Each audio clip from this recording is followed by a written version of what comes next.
One of the biggest downfalls that a lot of the young kids face today is they don't want to work for free. I think people overvalue themselves. I think they think they're too good for it. And they think, oh, I'm not going to work for 4 months straight and not get paid. You know, that's below me. Who said it? I think it was J. Cole. There's beauty in the struggle. You learn so much. I feel like it not only you learn so much in the sales space, but it changes your...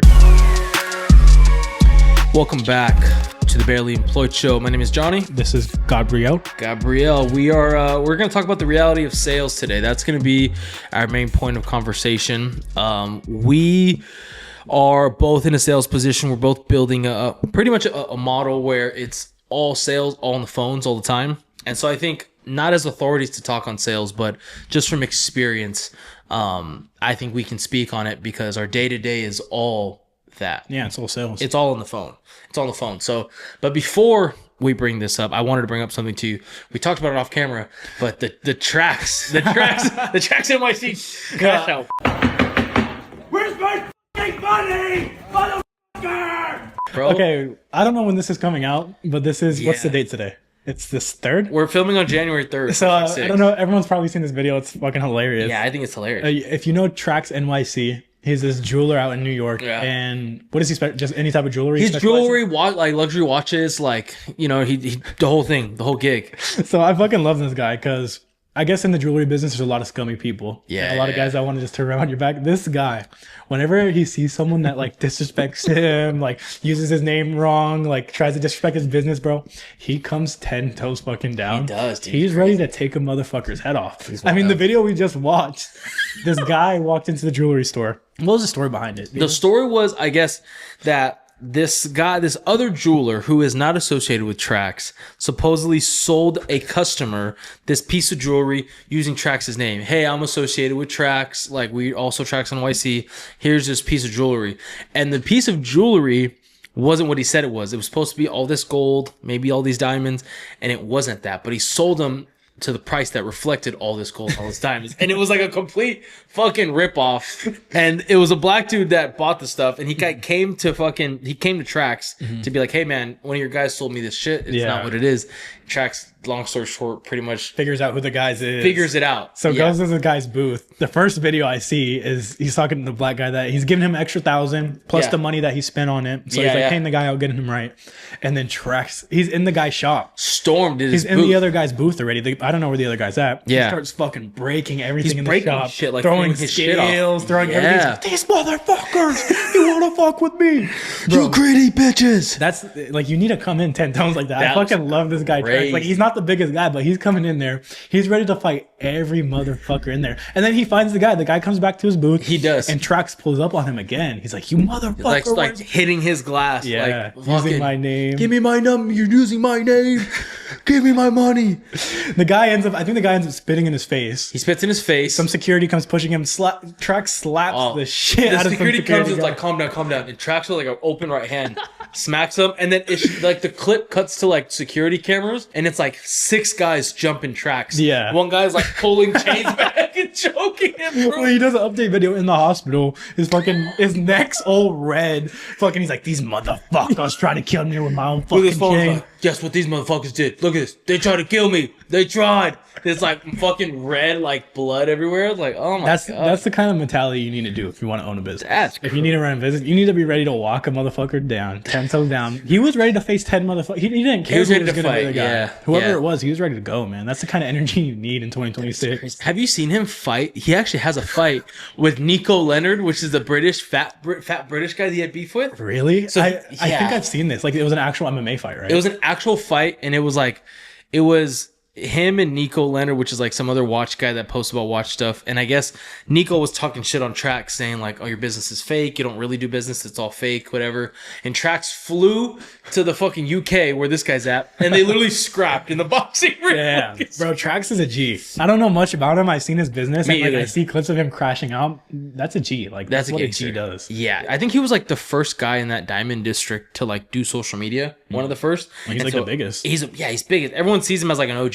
Yeah. So like when he like gets scammed, like he's already so much in business that he's like looking for people. His name matters, man. His Like, name he does. knows your reputation means a lot. In any business, your reputation means a lot. It does. And like because that guy I don't think he would have cared as much if the guy wasn't using his name. Cause like, all right, but like you're using his name to Saying, like, fucking this is sell. us. Yeah, that was hilarious. Seeing that video though, I wanted to talk about it on the pod because I thought That's so funny. I love that video, bro. Like that gets me going, bro. That's my motivation for the fucking day. It's I like just January 1st that he did that. It was like New Year's. Yeah. It was like close to New Year's that he fucking did that. fucking coming out the gates hot, man. Hot. That's how we got to Hot. come in the new year. Literally 2026. That's how it got started. All right, so let's get into the reality of sales. A lot of our days, we pretty much from 8 in the morning to 5 o'clock, we are on the phones, we're texting, we're emailing, we're calling. So we have right now the current sales experience, and we're coming at it, like you said, not from an authority of we've done so many deals, but from the authority of like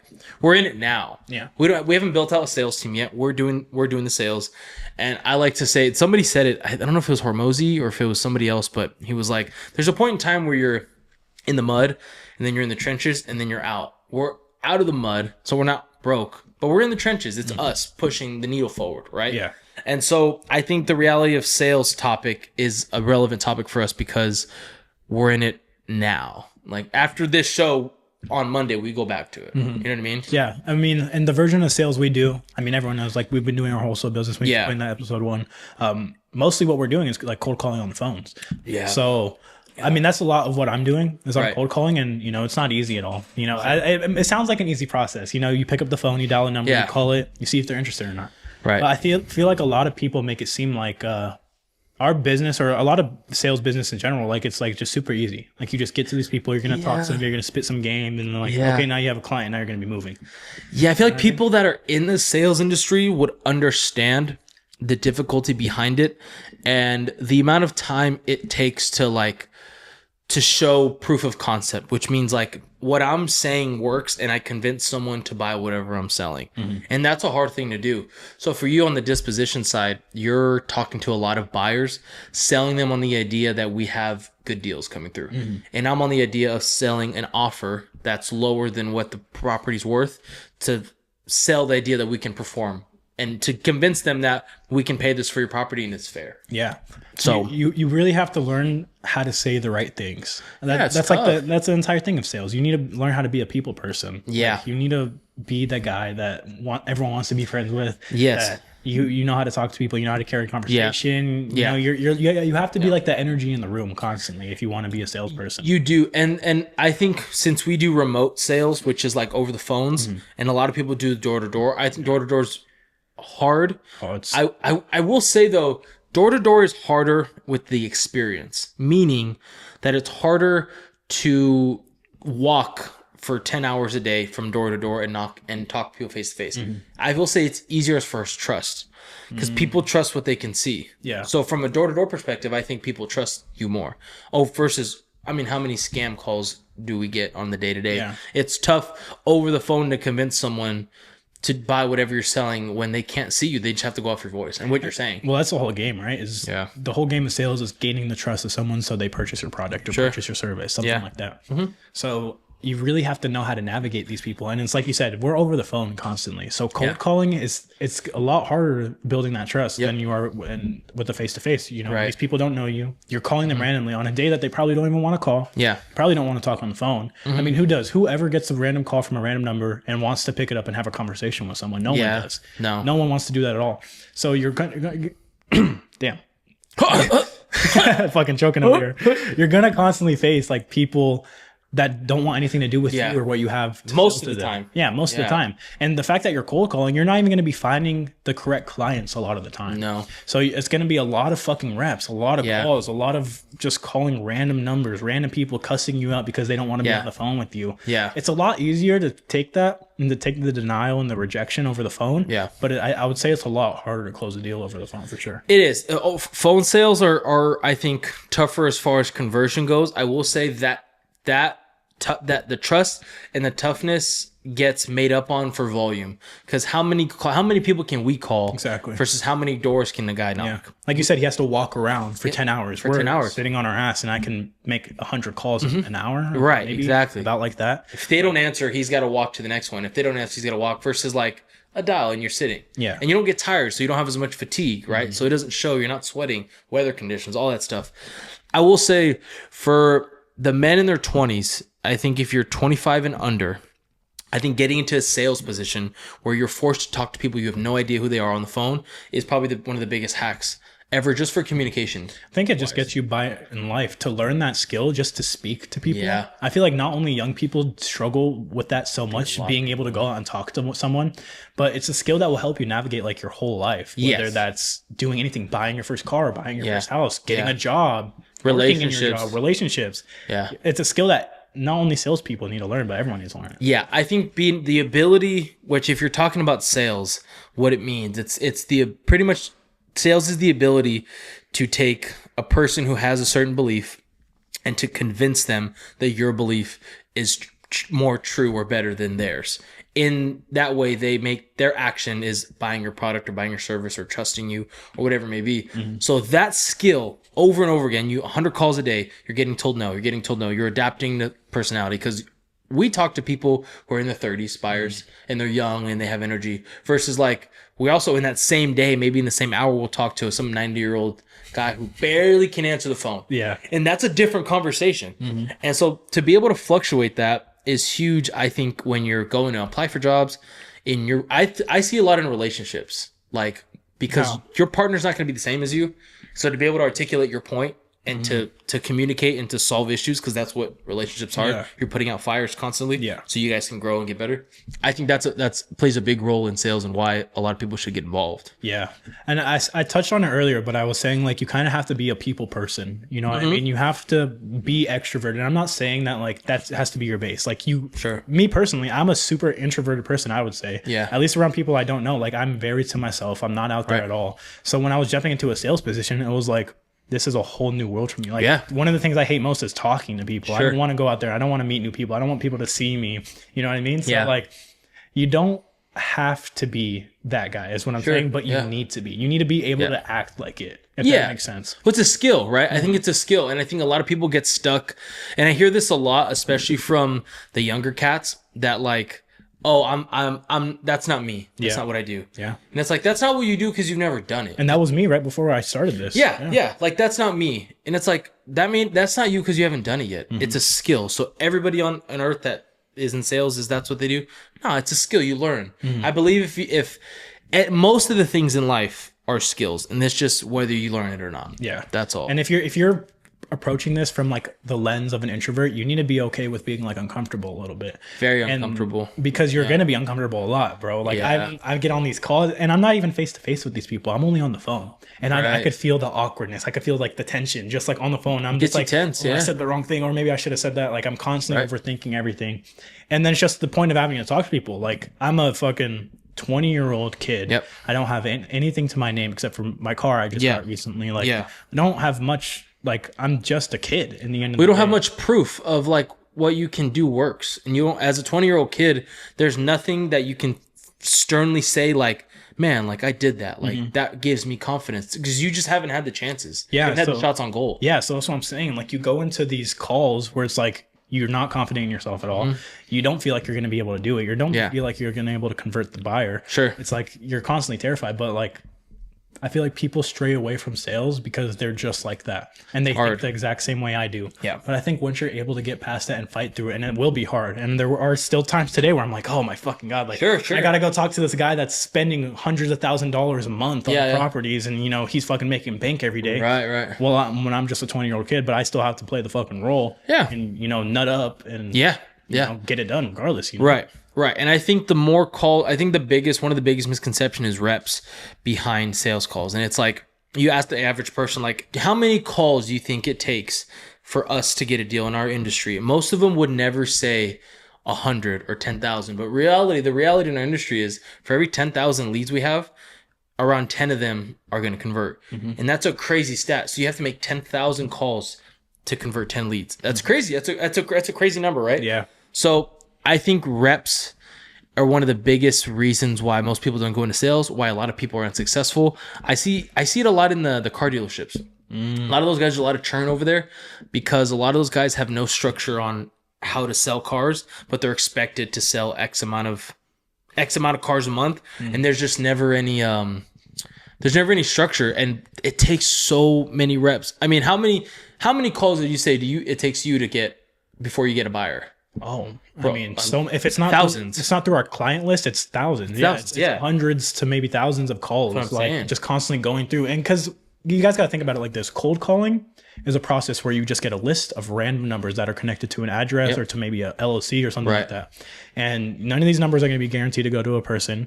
None of these numbers are going to be guaranteed to go to a person that's interested. Yeah. Or Or a the right person. Yeah, or to the right person at all. Yeah. So you need to go through all of these reps. You need to just keep on going until you fucking find the right one. Yeah, for sure. I think for guys or girls that are struggling with communication, and I think if you're obviously young enough to where you don't have the responsibility of bills and stuff, I would say immediately inject yourself in a sales position because it's going to teach you a lot of fortitude. It's going to teach you to do a ton of work with very little upfront. Very little people nowadays are willing to work for free.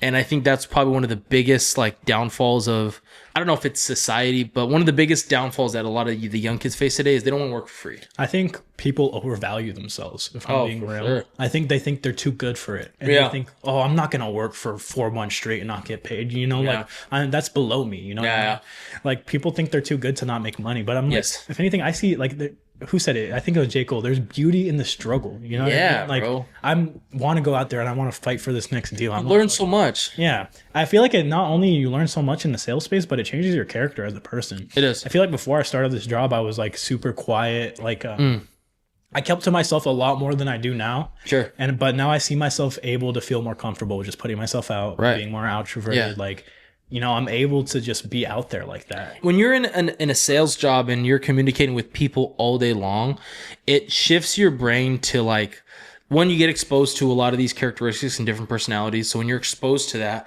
you start to kind of learn about the world more, because you get insight from different people's experiences. And then two, you also learn how to talk to people. Like I said, you're not going to talk to your mom the same way you talk to your homies. Yeah. I'm sure there's instances where you need to convince your mom something, you need to convince your homies of something. You just go about it different ways. Yeah. And so the fluctuation of personality in when you're talking to people is such a big skill that people miss out on. Like, I can go into a room and talk to anybody and leave there with as many friends as I want, just because I know how to communicate. Yeah. You know what I mean? You could flow through each person. Right. And like you said, it is a skill. It's something It's a that skill. you could hone. Like, Yeah.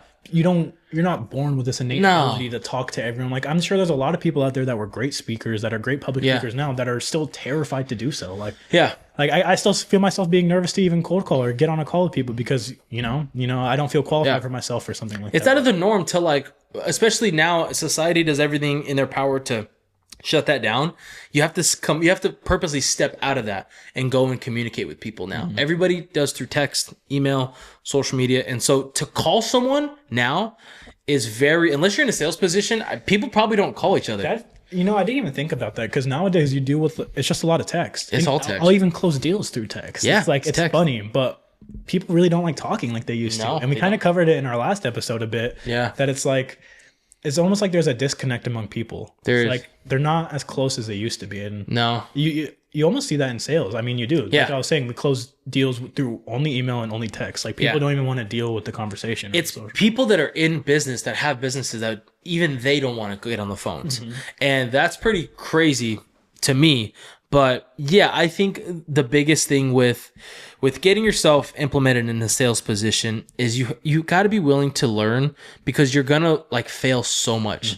And I feel like it's such an imbalance of thought because people that don't want to fail, the only reason they fail is because they don't go out and do these things. So I can imagine there's a ton of people that want to get into sales and want to know how to communicate. They just hate the fact that, damn, I wasn't good enough. Yeah, and I like how you said you're gonna fail because I feel like that's what 80% of sales is Yeah. failing and getting no's. Yeah. And learning how to deal with rejection. Like it's a huge thing that not everyone's gonna be interested in what you have to say or what you have No. to do, but learning to be okay with failure. And you're gonna suck at the beginning too.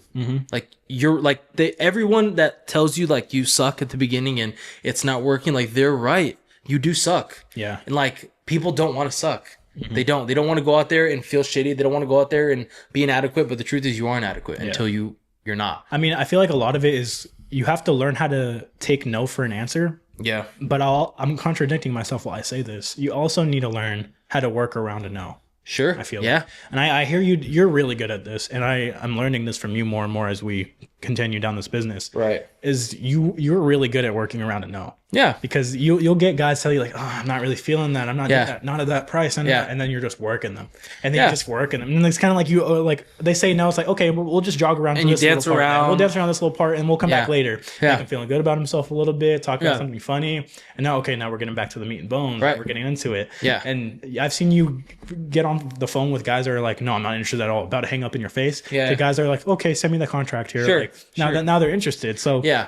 you have to learn to accept failure, but you also need to learn how to bounce back from it quickly and right on target. Like you need to go right away. Sales allows you to read people and allows you to read tone and to adjust your tonality to people's personalities. And with the whole no thing is a good example, because even if, for example, let's just say Glow wants to, go out to dinner, but she doesn't want to go to a specific spot. It's like, no, I don't want to go. Like, why? Like, what's the reason you don't want to go? It's like, well, and so you start to learn that like people's responses, they don't always say what they mean. They rarely ever do. Yeah. There's a lot of defense mechanisms that people have. No is a big one. I'm not interested is a big one. Like people say Let me no think about it. to be safe. Let me think about it. And that happens not only in business, but that happens a lot in relationships with your peers, with your friends. And sales teaches you that people will say things they don't really mean just for comfort. And you can actually get the better out of them if you're good at sales and communicating. It's crazy to look at it that if you're able to hone like sales to the peak of your skills, like you almost become like a master manipulator in a way. It can get dangerous. Yeah, it can get lethal. Yeah, Because if you operate with that integrity, for sure. Yeah, you're able to manipulate almost any conversation. You're able to get an answer out of almost anyone. Yeah. Like it's a dangerous skill to have. Not in a bad way. I think it's good, honestly. I think it's a great skill to have. Yeah. Yeah, I think it's a great skill to have. I think what the best people at communicating I've seen, and what I feel like the entrepreneurship industry and the sales industry doesn't look at enough is these lawyers and these attorneys that are in court. Ooh. I think they fucking crush it, bro. Yeah. I watch so many attorneys communicate and articulate certain things and address problems, and the way they address problems and how they use questions that they know the answer to convey their point, I think is fun. They do it best. Yeah. Some of these attorneys are crazy. Yeah, and it's like I said, they manipulate the conversation. They learn how to not, and it's not only the conversation they're manipulating, which it sounds bad, but they're also manipulating the people. Yeah, Like for sure. And the way they think. It's like Yeah. you're saying things that's going to change the way these people think. Right. And it's all calculated. Everything you're doing is calculated very in sales. calculated. Like, okay, I'm going to say this here now, so he starts feeling this way, and then Yeah. I'm going to hit them this later. Correct. Like Yep. on Yep. the surface, sales looks very simple. You're picking up a phone, we're gonna hop on the call, and I'm gonna sound like a businessman. Yes. But there's so many like minute little things you could break down, and it's like, okay, well, if I present it this way and I have this tone and I have this exact like, if I'm speaking like this, Yeah. it's gonna change the way they're acting in our Yes. conversation. What do you think is the number one thing that people misunderstand about sales? Like what's the number one misconception you think? I think some people think it's too easy, honestly. Yeah, I think the amount, and with that easy being like the umbrella, under that umbrella would be like how many reps it takes to actually do a deal or to sell your service or to sell your product or to be successful, to make money is one. The amount of times people are going to say no to you because you're not good enough. Like that's the reality. You're not good enough. So you're not. And they'll tell you straight to your face, like, you're fucking terrible. Yeah, for sure. For sure. You need to be able to like take criticism on the chin pretty well as well. Yeah, and you also have to like I will say with sales, not a lot of guys study, meaning like they have a script, they don't study the script, they don't role play enough, meaning they don't take the script and they'll sit by themselves and act like they're selling to their prospect.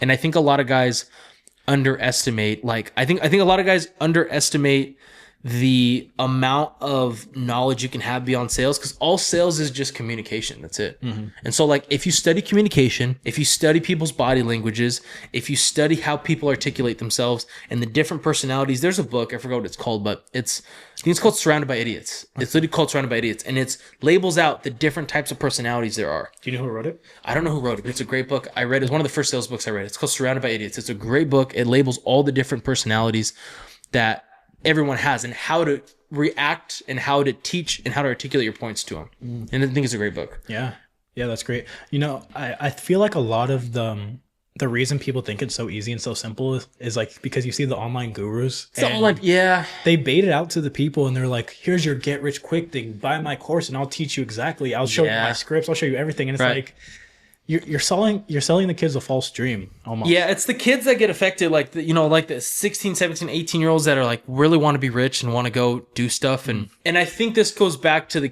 a lot of kids aren't willing to work for free. If you're 18 years old and you don't go to college, take a sales job to where tell them like, hey man, easy enough. You don't have to pay me nothing. Just I'll eat what I kill.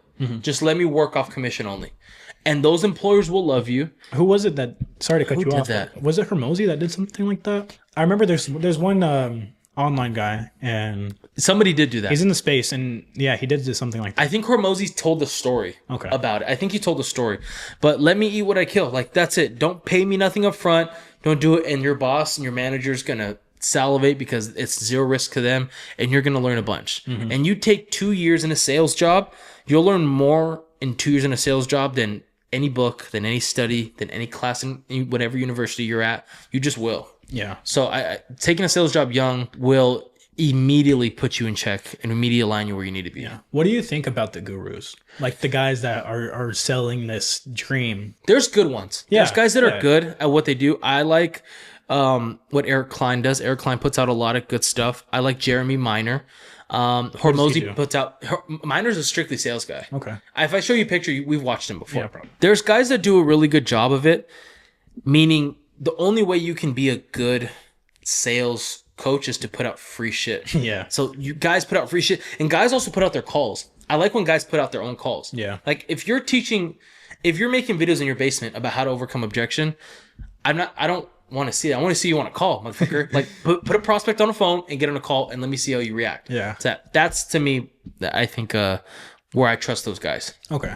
Yeah. So you think a lot of it is just a cash grab for a lot of these things? I think a lot of it is a cash grab. Yeah, because now in the entrepreneurship space, back then, you have to remember like 15, 20, 30 years ago, sales wasn't a money cow position. Yeah. Sales wasn't like that. The reality of sales now is you can make a lot of money in sales. Like you can go into almost any sales position right now. If you go on Indeed, look up a job description and you go to sales, and if you master that position, you can probably make like 10K a month and get to 10K a month inside 5-year mark. What I think is huge for a lot of these guys, that if you're going to maybe a firm or something where there's a lot of people that are obviously going to be ahead of you, Yeah. you need to be able to like just put your head down and just absorb all the knowledge like a sponge. Because that's exactly what I did with you. Yeah. I like mirrored all your calls. I heard the things you were saying, the tones you were going with, like, and then I heard it working. I was like, okay, Right. I'm gonna pick this up for myself. I'm gonna try Right. it out. Started trying it. Like, people are starting to take me more seriously. They're staying on the phones with me longer. Sure. And I feel like that's something that's so huge for young guys, that you need to just humble yourself and Yeah, big be time. like, I know nothing, and I want to learn everything. Yeah. So Yes. I'm ready to learn. Just teach me. Like that's what That's people big. need to be open to. Because there's too many people with egos out there, and they're like, "Oh, wait, just give me the shit. I'm gonna do it. Give me this fucking. Yeah. I can do it." But that's not the reality of it. And anything you do, you don't know anything. You need to learn. There's always someone Yeah. that could teach you something. For sure. I think the best sales guys, the ones that make millions, the highest producers, the top closers are the ones that put out the most reps and the ones that make the biggest adjustments. So the gap between their worst call and their best call is not much of a gap. They're very consistent, which means they get on calls, they do their pitch, they go through their script, and immediately when they get home, they listen to their recordings, they take note on what part of the script that they got lost in, and they make adjustments the next day. Yeah. So when you listen to the best guys, all their calls sound exactly the same. They rarely have days where they're shit and they're good. They're just, the gap is this little with the guys that in their worst calls and their best calls, the guys that are the best at it. Yeah. So with that being said, I think young guys I think more guys, because a lot of people are lost. And like, bro, if you go to a sales job where like you tell them, let me just eat what I kill, let me work off just commission, I don't know a single employer that would say no to that if you obviously don't fuck up the interview. Yeah. But like, unless you're a psychopath, I don't know a single employer that wouldn't. If you come in like reeking of shit or something. Yeah, like come and shit your pants. Like go do that, bro. It'll work. Like Yeah. it really will. I think there was a couple other things I wanted to touch on with this. Something people need to realize in sales, especially when you're starting out, I think we talked about it a little bit, but like dry streaks will happen. Yeah. And they will be tough. Yeah, they'll be They're- hard. They're going to be hard on your mental. They're going to be hard on your bank account. Yeah. Like, it's not going to be easy at all. So like, I wanted to ask you, what do you think, or what do you do to get you through like moments like that where you're just like, fuck, I really need some motivation. You know, we haven't gotten a deal closed in a minute. Like Like the dry streaks. yeah, like what's your mindset like that during that? I think what happens with when people have dry streaks is I think they don't stick to the basics and they don't act like how they acted when they were getting deals, when they were hot. So I think when guys get on dry streaks and it starts early, I think they change their tone. Okay. I think they start going off script. I think they don't put in as many reps. So all the reasons why they were successful at the beginning, those habits tend to fade, which leads you into these dry streaks. Now I will say there's going to be times where you're going to, regardless, be in a dead spot.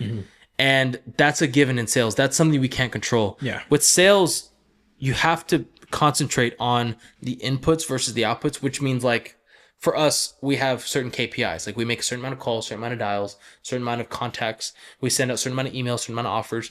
If you can knock those out every day, it shouldn't matter what you produce. That should be it because that's the benchmark. And as long as you do those every day, you're going to get deals. Whatever industry you're in. I don't know.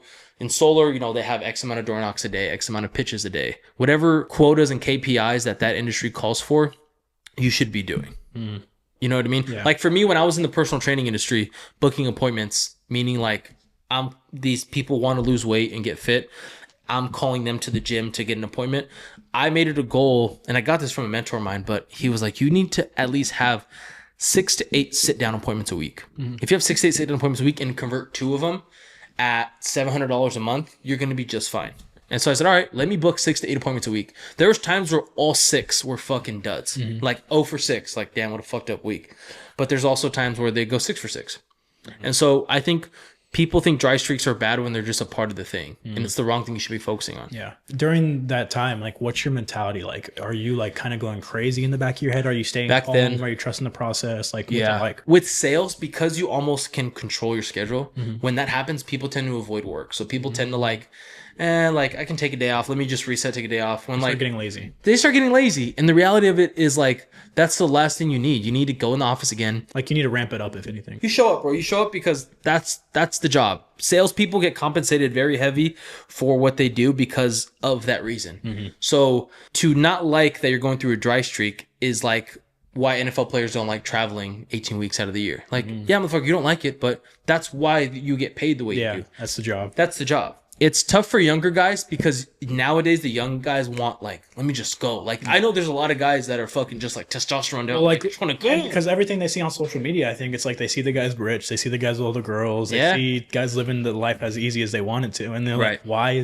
can't this be me? Why am Yeah. I not living this life right now?" So they want it quick. Like we were talking about in other episodes, everyone wants to get rich quick method. For sure. It's not. That's not how you get rich. Getting rich is a fucking Yeah. long, hard, fucking grueling journey. Yes. Where you're gonna get your ass kicked constantly. Constantly. Those guys that you see, and this is just assuming that what they have is real, they went through 10, 20, 30 years of really, really hard work and a lot of hard shit. And this is anybody that has made it in any sort of industry that requires sales. Yeah. And I do think sales is entrepreneurial, which means that like you, as much as you work is what you're going to get out of it.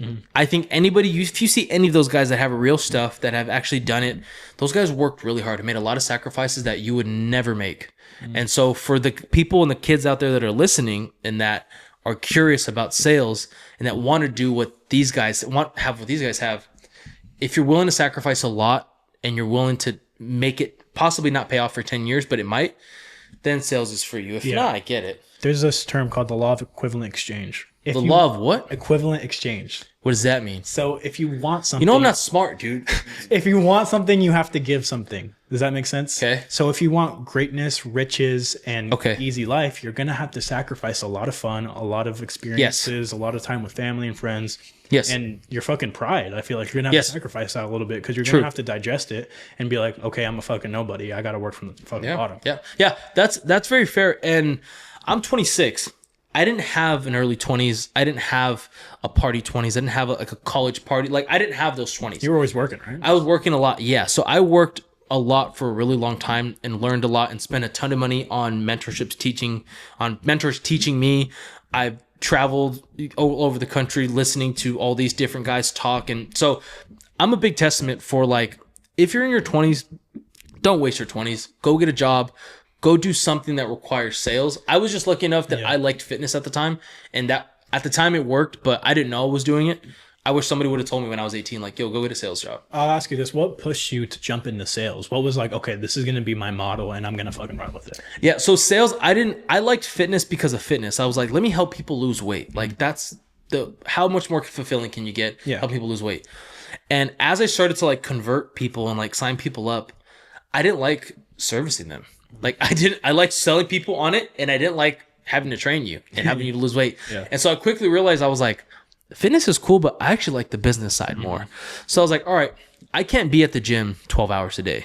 It's not sustainable. I can't raise a family like that. This model is not sustainable. And so I was like, what model can I sell people that I don't have to like service them? And I was like, oh, well, this wholesale real estate thing sounds cool. Yeah. And so I've always liked convincing people. It's like a win. Like me against you, motherfucker. It feels like, good. Like it does. It's unlike any feeling. Like the paycheck you get after your biweekly paycheck you always get, compared to that paycheck you get after closing a deal and selling to someone, it feels so much better. It feels good. Yeah. So the Big lows time. are low in sales, but the highs are really high. Very high highs and very low lows.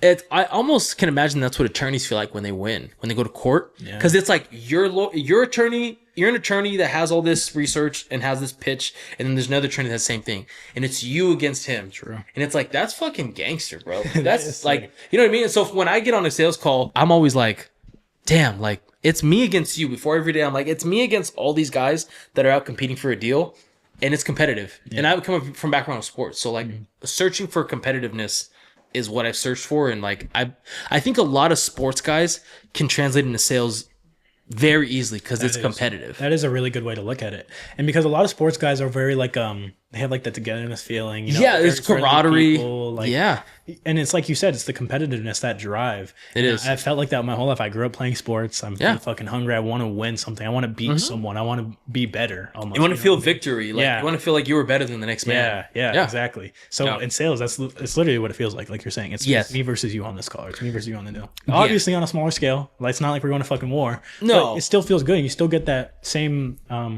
warm feeling, good feeling. You get the same feeling because you earned it. There's not a sale that you never earned. Even if a deal falls in your lap, and even if you get lucky, you're lucky because you stuck around long enough to get there. Like someone said, luck's like you create your own luck by showing up every single day. Yeah, you do. People do get lucky, but you could create your own luck by showing up every day, because you'll never miss a day where you'll get lucky. Yeah. I think that I think sales, it directly translates to mental toughness. Personally, depending on the position you're in, I think the best salespeople are the most mentally tough people out there. That's just me. Just because of how much no you have to get and how much uncertainty there is. You know what I mean? And so if you test like mental toughness, like how mentally tough can you be if you have $10,000 worth of bills due in 2 weeks and you have nothing in the pipeline?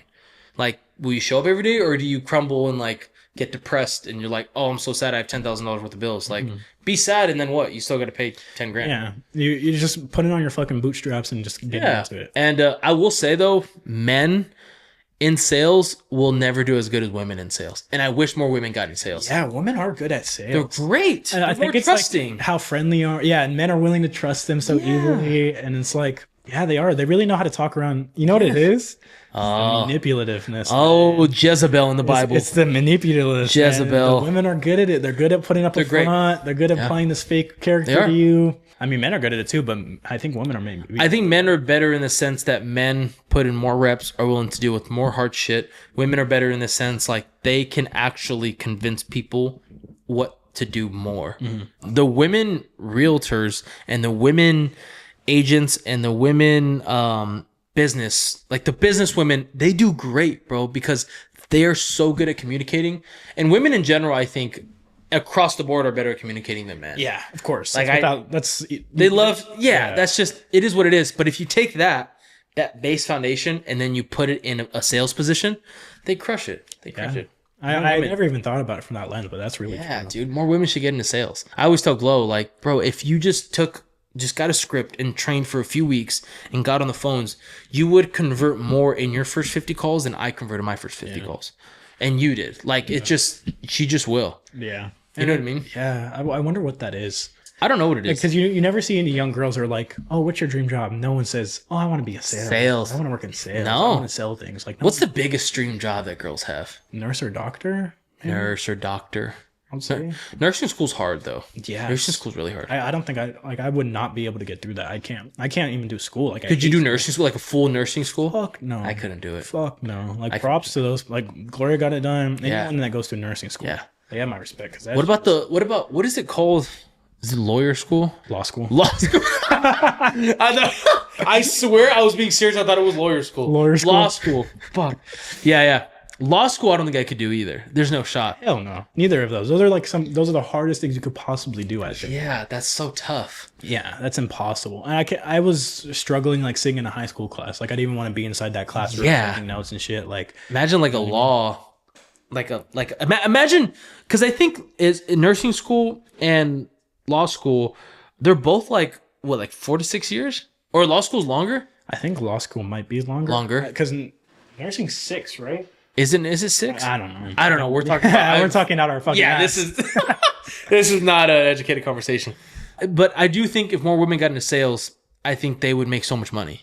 Yeah, they would kill it. They would crush. They'd crush so hard. It's like you said, women are good at communicating. Like that's literally what men are bad at. That's like the one thing men are not good at doing. So. Yeah, we're not good at expressing feelings. We're not good at justifying their feelings. We're not good at all this shit, and they are. Yeah. And if I'm like on a sales call and there's a girl on the line versus a dude, there's a better chance of me converting if there's a girl on the phone. Yeah. Just is because you just trust them more. You don't think they're trying to scam you. Yeah, men kind of have like this ego thing where like when they're on the phone, it's like ego versus ego in a way.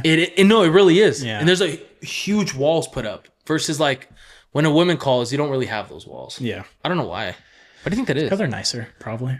They're nicer. Yeah. Well, yeah, men are kind Men have like, yeah, they really have the walls up. They're like, men compete with men. Men don't compete with women. yeah. You think that's it? Yeah, I think that's it. Yeah, I think for sales, I think that covered it. That was good. You got any more touching on sales? I really wanted to make the point that it's like you don't need to be an out there person. You don't need to be an extra. What's it called? Extrovert. Yeah. You don't need to be an extrovert to do sales. No. Like I was someone who was like completely in my shell. Like I still don't want to go talk to people. I still don't like when outside of work. I don't want to talk to people. I won't talk to people. I don't want to like. I'm an introverted person as it is, but I'm still able to work in sales and enjoy what I do. Like I think the introvert, and the way I look at it is, the extroverts you would think on paper do better in sales because they talk more, they're more outgoing, they're more emotional, more animated.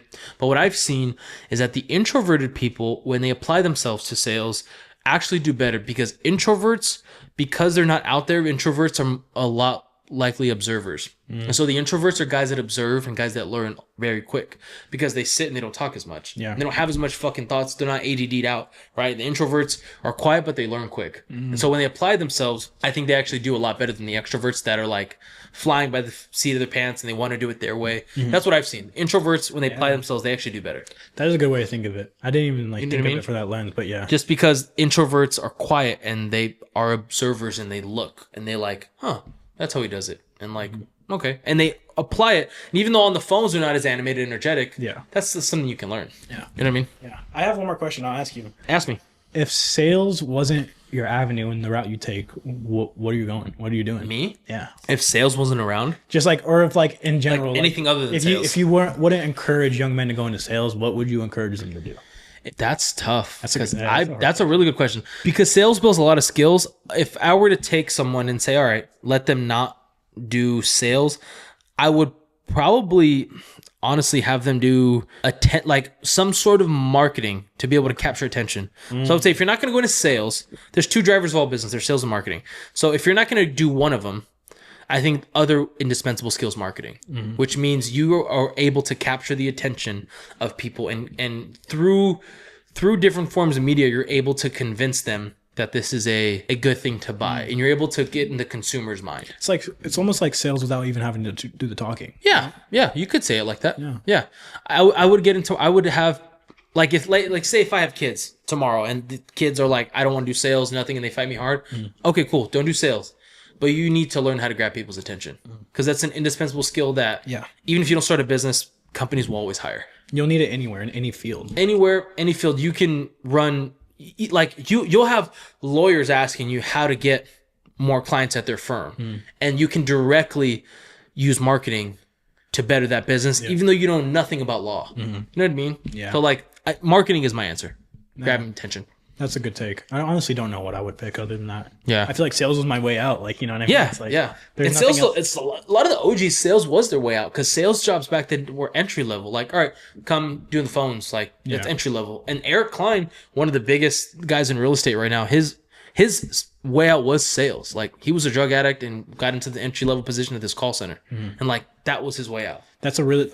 It's good that you mentioned that too, because it's like anybody could do this. Like, Yeah, really though. anybody could do this. Like, you can be, like you said, Eric Klein was a drug addict and he got off it and just started doing sales right away. And now he's fucking a millionaire. He's Yeah. stupid rich. Yeah. Like, anyone could do this job. It's Yep. capable for anyone. Like, maybe not everyone could be a lawyer. Okay. Yeah. Maybe not everyone could be a nurse. Okay. Sure. I think anyone could get into this, and if they really put their head and their time into it, like, Yes. you could do it.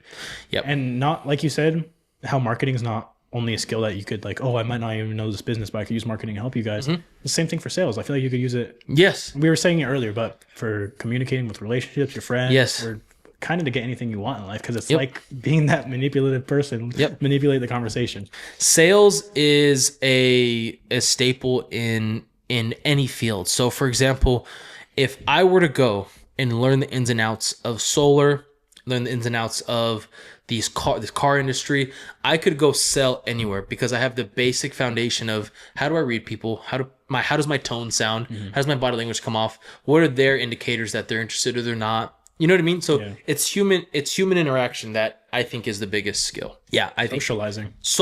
Something Yeah. new. Like, a lot of people, we talked about it a little bit in the last episode, but no one really socializes anymore. So I think a lot of people do. No, and I think that's why it's so hard now. Like as time goes on, we're making it harder for sales jobs to be to be successful at sales because society's just moving towards like no talking, no communicating. You know what I wonder?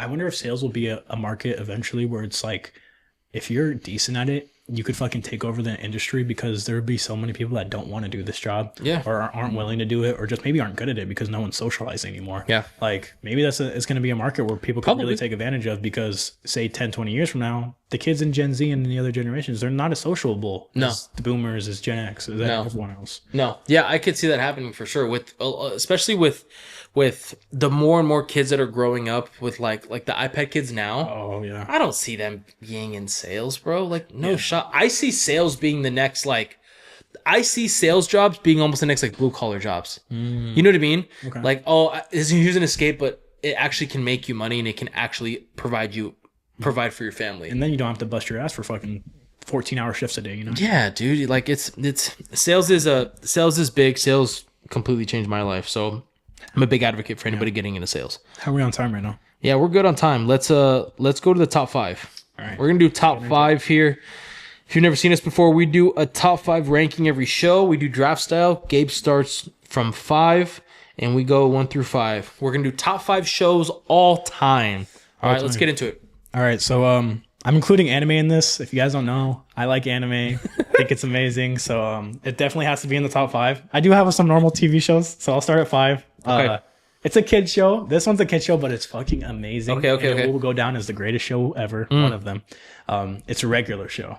I grew up on this fucking show, and I love it so much. The character, I could go back today and watch the show, and I'll be laughing my ass off. Like, it's maybe stupid, but that shit is so funny. That's a funny show. They're so funny. Yeah. Like, I loved everything about that show.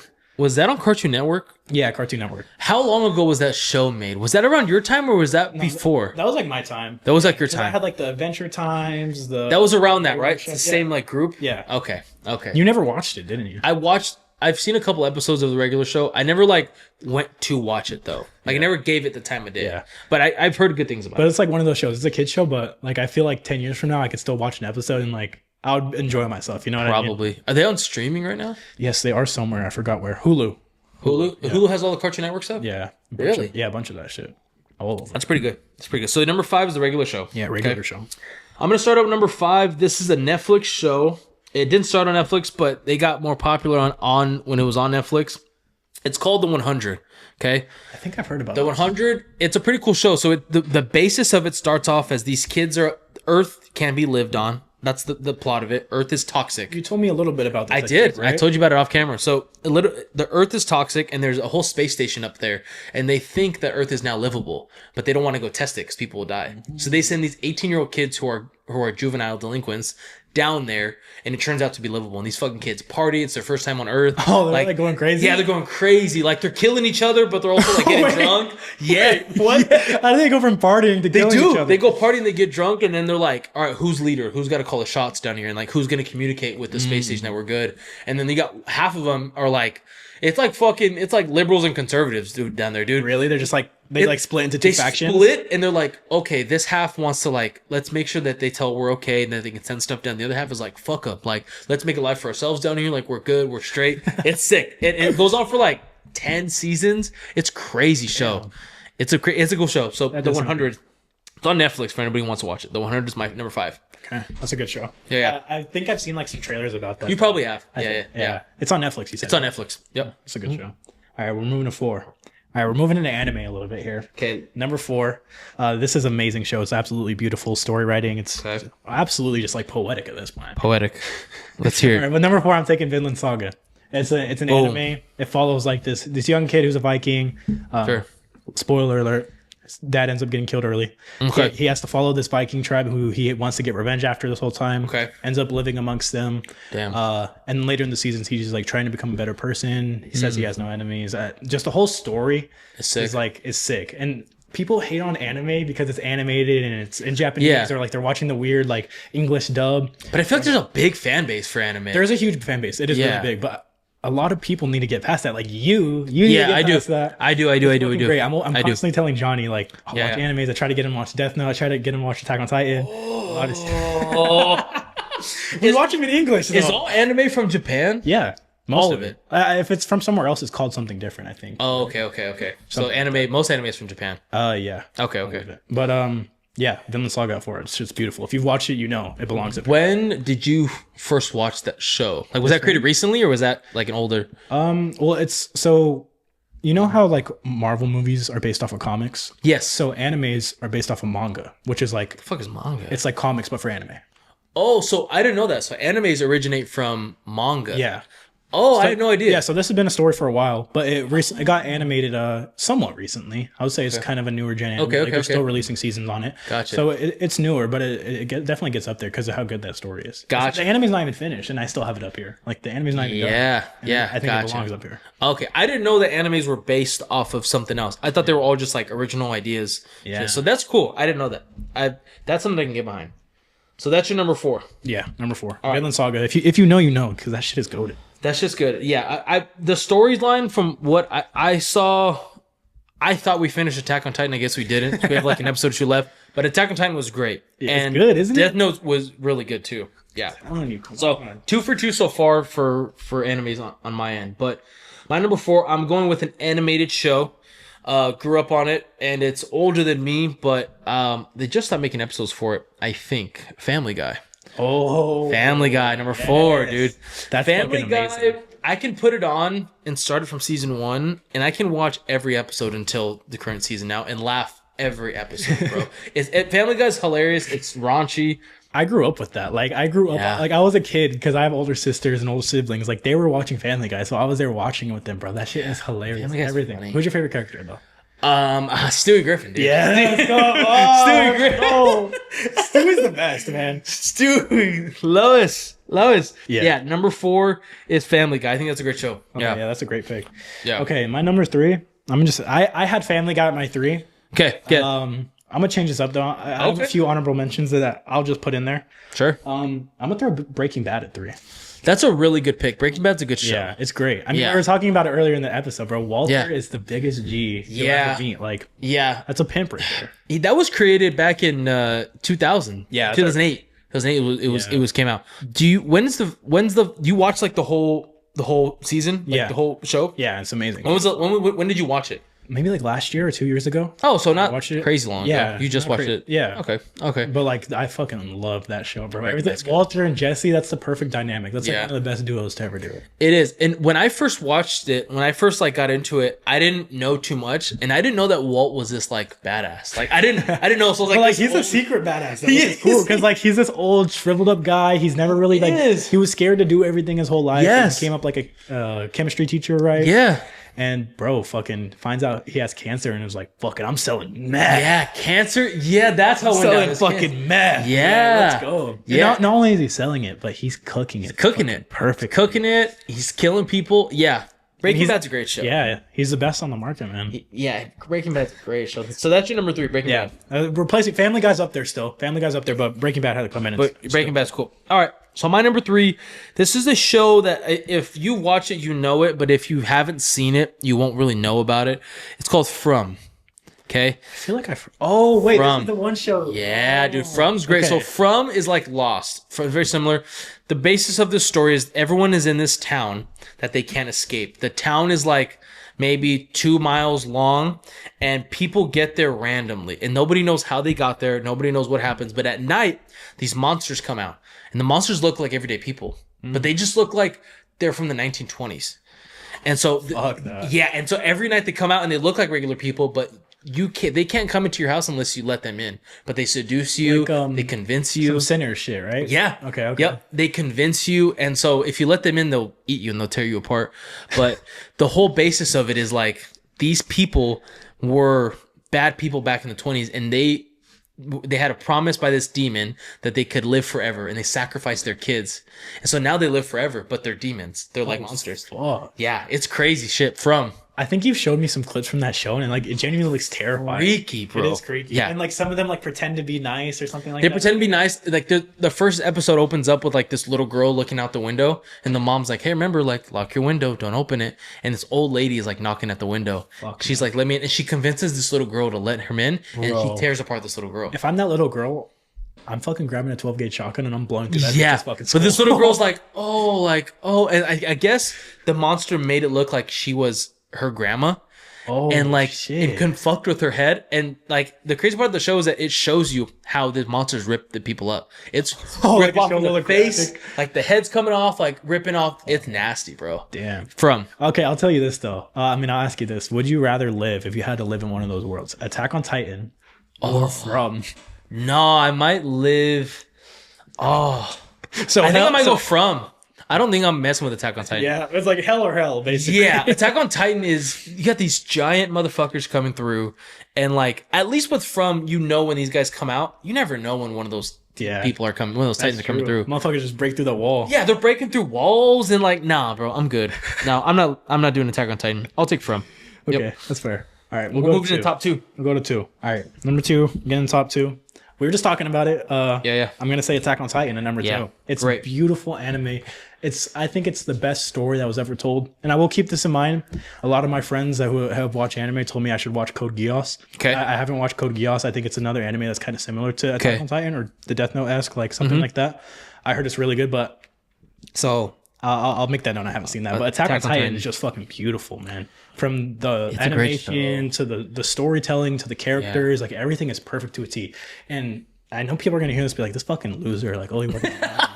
Bro, this shit is beautiful. It's I good. thought the same exact way everyone was before I started watching anime. It's I good. thought that shit was lame. I was like, why the fuck would I watch this? Like, I don't want to be a Yeah. loser nerd. Once you get past the Japanese voice, or if you're watching in English, the weird English Yeah. voices, and once you get past the animation and you break down the story, bro, not only Attack on Titan, but so many of these animes have just such great stories. They do. And it's Yeah. like, holy fuck, I've been missing out on this peak the entire time when I could have just Yeah. been watching this because I was too Yeah. afraid to look like a loser. The anime, yeah. Like- I will say now anime is less loser.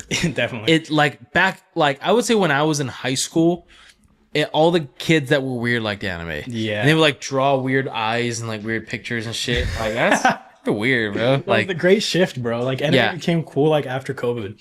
I started watching it like right when it was weird, but like right when it was ending and becoming weird. So like I didn't really have to deal with a lot of the backlash. I Yeah. still hear, because a lot of my friends don't like anime either. So I got to hear like, bro, what Oh, the really? fuck are you watching? I thought most of your homies like anime. like I have a homie named Levi. He fucking hates on it. You know Levi. He Oh, Leave fucking It is like anime? hates on that shit. I'm like, What? bro, you're missing out, bro. And And like, he's never watched it though. no. But like people will watch Stranger Things, Yeah. and it's like it's corny. It is corny. Like it's a good Yeah. show. I watched Yeah. it and Yeah. I liked it. It's It's corny, entertaining, but they it won't is- watch anime, and it's like it's corny too. But if once you get past the corniness, it's a great show. Like, Yes. So- anime has good storylines and like these stories that are very creative, like original, Mm-hmm. which is like I think if people were to dive into anime now, they'd be like, "Yo, this is really original." Because every movie and every show now is like so fucking regurgitated and Yeah. like it's the same shit. I won't lie. You'll run into the shit where it's like. Like and they like throw up peace signs and shit like and it's like you're like, oh, this might be a little corny, but it's like you just gotta get past it. Like, Yeah. you just gotta get past it. You It's do. like it's funny and you'll get used to it, and it's like Yeah. the girls like screaming in the high pitched voices, like throwing up a peace sign, and it gets all like animated, and it's like Yeah. they look so kawaii. It's like But the long term, like overall, the stories are great. Like Attack on Titan's a great story. yeah, It's a cool story. beautiful, man. It's amazing. Yeah. I'm gonna go the comedy route here because I'm a big comedy guy. I like throwing on shows that I can just like either like study on or work with on. And I'm gonna go. I like Modern Family, bro. I'm gonna go number 2, Modern Family. Ooh. I think Modern Family's great. I think it's a little corny. I think it's funny. Sofia Vergara's in there. She's hilarious.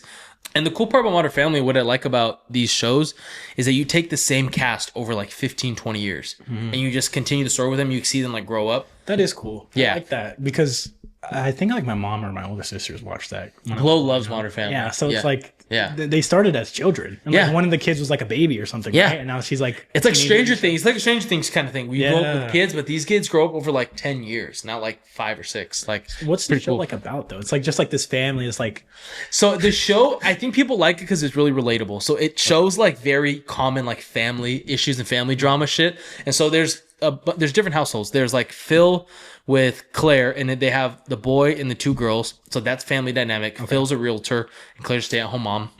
And then you have the dynamic of like the 2 gay guys who are like gay as They're fuck. funny. They're They're funny. funny. I think they're funny, bro. They're funny as fuck. So and they adopt a Chinese girl, like a Korean girl. Yeah. Like I was talking, and everyone's like, all right, that's weird. And then you have the other house where it's like Jay, old man, he's ugly as fuck, but he has money. And Sofia Vergara, this like beautiful Latin woman, is his wife. And everyone's like, she's only with you because of your money. It's like there's that whole dynamic. So Modern Family's good. That's my number 2, man. I've seen clips from it before, and like it seems funny. It's funny. It's funny. It's a good show to put on. We're getting to number 1. Yeah, this is your one. Top 1 pick. This is like the most goated thing I've ever watched in my life. Spoiler, it's anime again. It's the best thing I've ever watched in my life. It's the first anime I ever watched, so I might be blinded by nostalgia, but the Naruto series in general. So Yeah. base Naruto and Naruto Shippuden, I think it's the greatest animes ever created. I love everything so much. The story building to the characters, to the main character, to the fucking side character stories. Everything is so in depth and so good. I love everything about it. Really? And it's like I almost grew up with it. Like I love that shit. Does Naruto have a call sign like Naruto? Yeah, that's like almost like Really? That's what he does? Oh, what did he do? Datebayo. Wait. Say it again. Do it again. Datebayo. It's like something. Dotebayo. It's like believe it or something. Or It's I like can do it. Dotebayo, or it's like Dotebayo. Something like that. Yeah. Dotebayo. But like in English, he says believe it. Oh, it's believe it. Yeah, that's believe it. I don't believe it. Hey, I'd rather don't say hate on Dotebayo. I'd rather do Dotebayo, dude.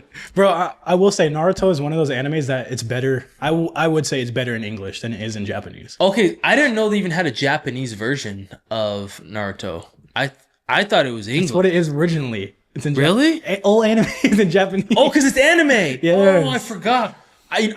So is Avatar: Last Airbender anime? It's not. That's like a cartoon. It's a cartoon. I think it's created by Americans. That's a great show too, though. Yeah. Avatar: Last Airbender. Yeah. So Naruto, is there a lot of seasons with Naruto? Yeah, there's 700 episodes in total. 700. That's including No way you've seen all of them. I have. That's including original Naruto and Naruto Shippuden. So it's like the first one has like 250 or something like that. Shippuden. What does that mean? I don't even know what that means. Oh. So that one has the first original one has like 200 episodes. Okay. The Shippuden, which is like the actual my favorite one, Okay. is like 500 episodes. Really? Bro, there's One Piece. There's an anime called One Piece, and it's 1,000 episodes. Is One Piece one where they're on the pirate ship? Yeah. I've seen that. So shit. you even know One Piece? I do know One Piece. Yeah, I do know. 1,000 episodes. Though I'll never watch it. I don't think I ever will. Really? Why not? I thought you were an anime guy. 1,000 episodes? It's like, fuck. But like people love. They just made a live action One Piece, I think. They did. But the thing about One Piece is like the pacing is really slow. So it takes like 10 episodes for one fight. Oh, really? And it's like, fucking hell. It's like, I get it. it's like they waste a lot of time just doing bullshit. Attack on Titan got me looped in because there was like fights out the gate. Episode 1. Yeah. And the walls get kicked down. The walls get kicked down. Yeah, that's what got me. Yeah, Attack on Titan's great. Yeah. So your number one is Naruto Shippuden. But yeah, and Naruto's not even like my favorite character. It's just like the side characters that come from it in general is so like. Is Naruto the guy? Oh, you're gonna pull the. Oh, that guy's from Naruto. Naruto too. That's Might Guy.